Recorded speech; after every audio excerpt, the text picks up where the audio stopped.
Hello दोस्तों, स्वागत है आपका अपने यूट्यूब चैनल वन एग्ज़ाम में।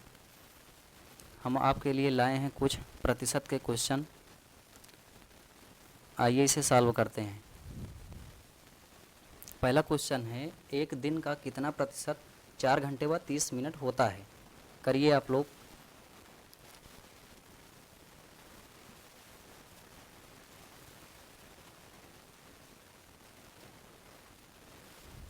कह रहा है क्वेश्चन, एक दिन का कितना प्रतिशत, एक दिन का कितना प्रतिशत 4 घंटे व 30 मिनट होता है। तो एक दिन में ये बताओ कितने घंटे होते हैं। तो आप कहोगे 24 घंटे होते हैं। ठीक है। और 4 घंटे 30 मिनट, तो एक बार तो घंटे में दे दिया, एक बार मिनट में दे दिया, ये वाला पॉइंट। तो मैं कह रहा हूँ कि इसको भी घंटे में आप चेंज कर लीजिए। तो 4 घंटे तो पहले से है ही, 30 मिनट को आप कह सकते हो कि ये 1/2 होता है। इसको जब सॉल्व करोगे आप तो 9/2 घंटे हो जाएगा। ठीक है। कह रहा है कि एक दिन का कितना प्रतिशत 4 घंटे व 30 मिनट होता है। तो मैं ये कह रहा हूँ कि 9/2 ये घंटे में है, और कह रहा है कि एक दिन का, तो एक दिन में 24 घंटे होते हैं। अब प्रतिशत पूछ रहा है तो मैं 100 लगा दूंगा। ठीक है। तो इसे अब सॉल्व करिए। कैसे होगा, 3 त्रिका 9, 3 अठे 24, 2 को 50 बार काट दीजिए तो 100 हो जाएगा। और ये आ गया 50 और 3, ये 3 और ये 50, 3 और 50 का गुणा कितना होगा, 150।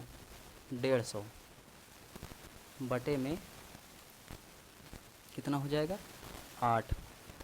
तो ये इसे जब और कैंसिल हो सकता है अभी, तो ये होगा 75/4।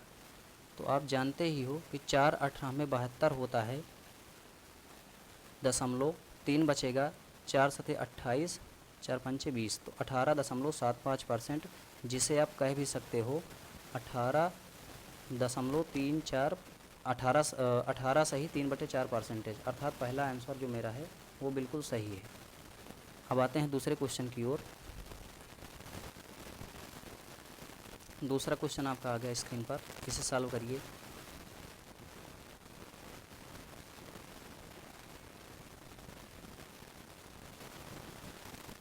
देखिए दूसरा क्वेश्चन क्या है, कोयले का मूल्य 20% बढ़ता है तो उपभोग को कितना प्रतिशत कम कर दें कि उसके खर्च में बढ़ोतरी ना हो।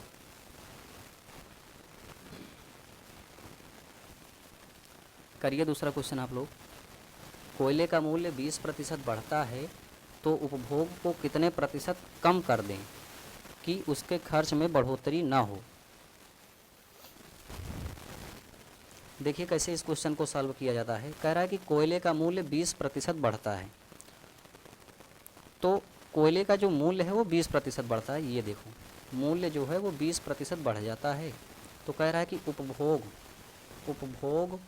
को कितने प्रतिशत कम कर दें, उपभोग को कम करना है कि उसके खर्च में कोई प्रभाव पड़े ही ना। ऐसे केस में क्या होता है, जब ये कहा जाता है कि खर्च बदले ही ना, तो खर्च क्या होता है, सेम हो जाता है मेरा। अगर ये कहे कि उसके खर्च में बढ़ोतरी ना हो, तो इसका मतलब ये है कि ये जो खर्च है ये सेम होता है। क्या होता है, सेम होता है। तो ऐसे में एक आप लोग फार्मूला याद रखना। वो फार्मूला क्या होता है, मूल्य गुणा कीमत बराबर खर्च। तो खर्च बराबर मूल्य गुणा कीमत होता है। ठीक है। तो मैं ये देख रहा हूँ कि ये जो खर्च है ये सेम है। अगर ये सेम होता है, ये जो खर्च है अगर ये कांस्टेंट होता है, मेरा कांस्टेंट होता है मतलब नियत रहता है, तो ऐसे केस में क्या होता है, ये जो मूल्य होता है मेरा प्राइस, मूल्य प्राइस कीमत का, अर्थात प्राइस जो होता है कीमत का उल्टा हो जाता है। समझ रहे हो ना, उपभोग का, सॉरी, कीमत की जगह आप उपभोग लिख सकते हैं, ये वाला क्वेश्चन, ये इसकी जगह उपभोग लिखना है, अर्थात कंजम्पशन इसे बोल सकते हैं। तो कंजम्पशन का विपरीत हो जाता है। ठीक है, तो यहाँ पर देखिए प्राइस के बारे में बोला गया है कि 20% बढ़ता है। प्राइस कितना बढ़ जाता है? 20%। तो 20% का मतलब क्या होता है? 1/5। मतलब मेरा जो प्राइस है वो 5 था पहले, अब देखो यहाँ पर कह रहा है कि 1 बढ़ जाता है तो कितना हो जाएगा? 6। ठीक है, तो कह रहा है कि उपभोग को कितना कम कर दिया जाए, अर्थात कंजम्पशन को। तो कंजम्पशन को हम क्या कह रहा है, कितना प्रतिशत कम कर दें, इसके बारे में हमको पता ही नहीं है। क्या कर दें? कम कर दें तो नहीं पता, तो हम क्या करेंगे ऐसे केस में? x से y मान लेंगे, रेशियो। और यहाँ पर जो लाइन ऑफ कंक्लूजन आता है वो होता है एक्सपेंडिचर का। एक्सपेंडिचर का मतलब होता है खर्च। ठीक है, और खर्च में क्या कह रहा है कि कोई बदलाव ना हो, मतलब ये जो हो मेरा वो क्या हो? सेम हो। तो यहाँ से क्या होता है कि x से y का रेशियो निकालने के लिए क्या करेंगे? इसका इसमें गुणा कर देंगे 6, तो ये x का, और इसका इसमें गुणा कर देंगे 1 में, तो 5 का 5। तो देख रहे हो उपभोग का रेशियो निकल गया ना, x से y का रेशियो कितना? 6 और 5 का। तो देख रहे हो कितना कम हो रहा है ये। तो इधर लिख रहा हूँ, समझना, 1 कम हो गया 6 के रिस्पेक्ट में गुणा 100, तो ये हो जाएगा 50। ये कटेगा 3 बार, तो 50/3 को आप कह सकते हो 16 सही 2/3%। यही आपका आंसर है। किस ऑप्शन में है? तो ऑप्शन नंबर सी में है। 16 सही 2/3% को 16.67% भी कह सकते हो। अब आप कहोगे सर इसका कोई डायरेक्ट भी तरीका है क्या? है ना, बताता हूँ। देखिए इसको मैं हटा रहा हूँ, फिर से बता रहा हूँ। ठीक, एक दूसरा तरीका।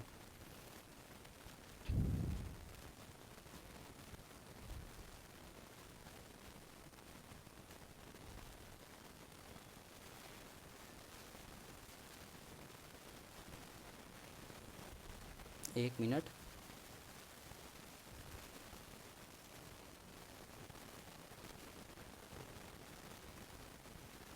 देखिए कभी भी अगर ऐसा कहे कि खर्चा मेरा जो है वो सेम है, तो अगर खर्च आपका सेम हो तो सिंपल सी बात होती है। देख रहे हो कोयले का मूल्य 20% बढ़ रहा है ना, 20% का मतलब कोयले का जो रेट हो गया वो 5 से 6 हो गया। तो कंजम्पशन का रेशियो क्या होगा? डायरेक्ट आप लिख सकते हो कि सर 6 से 5 हो जाएगा। कितने की कमी?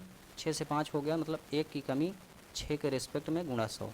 और ये जानते हो कि 16.66% होता है। ऑप्शन नंबर सी ही आपका सही आंसर है। इस तरीके से भी इस क्वेश्चन को सॉल्व कर सकते हो। आइए बढ़ते हैं अगले क्वेश्चन की ओर। ये रहा आपके सामने दूसरा क्वेश्चन, सॉल्व करिए।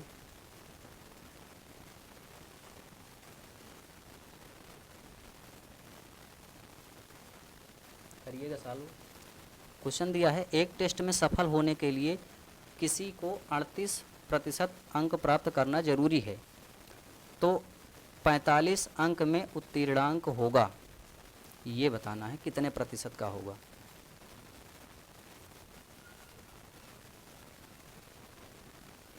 फिर सुनिएगा, एक टेस्ट में सफल होने के लिए किसी को 38% अंक प्राप्त करना जरूरी है, तो 45 अंक में उत्तीर्णांक होगा। देखिए करते हैं, कह रहा है कि एक टेस्ट में सफल होने के लिए किसी को 38% अंक तो चाहिए ही चाहिए, ये कह रहा है। मतलब ये कम से कम अंक हैं, 38% अंक जो हैं ये ज़रूरी हैं, इतने तो चाहिए ही, ये कम से कम अंक हैं। क्या हैं? कम से कम अंक है ये। ठीक है, तो 45 अंक में उत्तीर्णांक होगा, तो कह रहा है कि 45 अंक में उत्तीर्णांक होगा। अब ये जो 45 अंक है ये क्या है आपका? ये पॉइंट है 45 अंक, ये जो है आपका ये क्या है? तो आप कह सकते हो ये टोटल नंबर है। टोटल जो परीक्षा हो रही है वो 45 अंकों की ही है। ठीक है, तो कह रहा है कि 38% अंक चाहिए, तो सिंपल सी बात है 45 टोटल नंबर हैं और पास होने के लिए 38% अंक तो चाहिए ही चाहिए। ठीक है, तो इसे क्या कर सकते हो, अब 38% को सॉल्व करना थोड़ा टफ पड़ रहा है, तो इसी चीज़ को आप लिख सकते हो 45% गुणा 38%, को इधर उठा लिया, गुणा में है, क्या करना है। अब ये जो 45% है इसको आप लिख सकते हो 9/20, क्या लिख सकते हो 9/20 गुणा 38, इसको 2 से काटिए, 2 10 जा 20, 2 9 जा 38, ठीक है।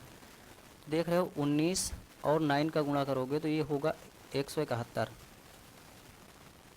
171 बटे में 10, 10 का डिवाइड करोगे तो 17.1, इतने अंक चाहिए आपको, यही सही आंसर है, ऑप्शन नंबर डी। आइए अगले क्वेश्चन की ओर चलते हैं। ये रहा क्वेश्चन, करो।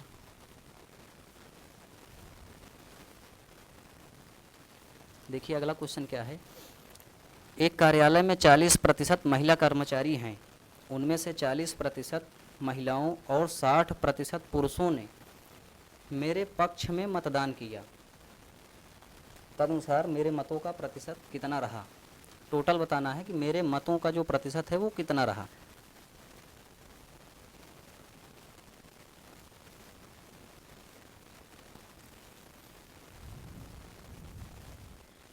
कह रहा है कि एक कार्यालय में 40% महिला कर्मचारी हैं, क्या हैं 40% महिला कर्मचारी हैं, ठीक है। महिला कर्मचारी हैं, उनमें से 40% महिलाओं और 60% पुरुषों ने मेरे पक्ष में मतदान किया, ठीक है। तो तदनुसार मेरे मतों का प्रतिशत कितना रहा, टोटल मत का प्रतिशत कितना है ये बताना है हमको। तो कैसे किया जाएगा देखना। कह रहा है कि एक कार्यालय में 40% महिला कर्मचारी हैं, तो ये बताना जो फीमेल कर्मचारी हैं वो हैं 40%, ठीक है। तो आप ऐसे ही बताओ कि जो मेल कर्मचारी रहे होंगे वो कितने रहे होंगे, तो आप कहोगे 60%, ठीक है। इसका रेशियो निकाल लो ना, 20 दूना 40, 20 तिहाई 60, तो 2 और 3 का रेशियो निकल गया, ठीक है। अब इसी में कह रहा है कि महिलाएं जो थी वो 40% मेरे पक्ष में मतदान की। तो यहाँ पर देखो जो महिलाएं थी वो 40% मतदान किया और पुरुषों में 60% मतदान किया। तो हमसे पूछ रहा है कि टोटल मेरे पक्ष में जो मतदान किए गए ना उसका परसेंटेज क्या है। तो टोटल क्या होगा, यहाँ से देखो 2 और 3 5, तो 5।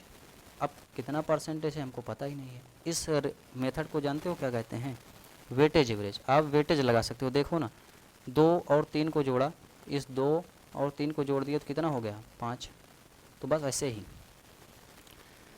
तो इसमें क्या होता है गुणा करना, 40 दूना 80, 2 और 40 का गुणा 80 प्लस 3 गुणा 60 करोगे तो 180 बराबर 5x। तो x का मान क्या होगा, 5 से काट देता हूँ, 5 16 में 80, 5 3 15, 5 छंग 30, 36। इस 36 को और 16 को जोड़ोगे कितना आएगा, तो 52%। 36 और 16 कितना होता है 52%। यही आंसर है, ऑप्शन नंबर सी।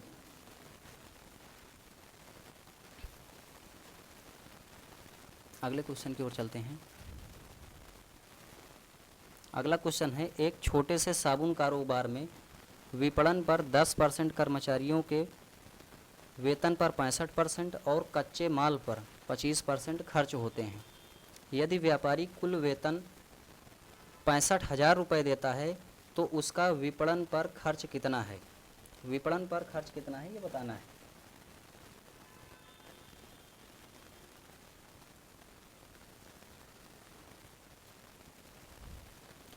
तो देखिए क्या कहा है, साबुन का कारोबार है, उसमें कह रहा है कि विपणन पर 10% खर्च कर रहा है। ये जो 10% है ये है विपणन पर।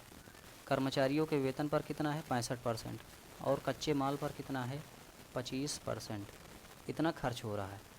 और कह रहा है यदि व्यापारी कुल वेतन 65,000 रुपये देता है, कुल वेतन ध्यान समझिएगा, यहाँ पर ये जो पॉइंट का है कुल वेतन 65,000 रुपये देता है।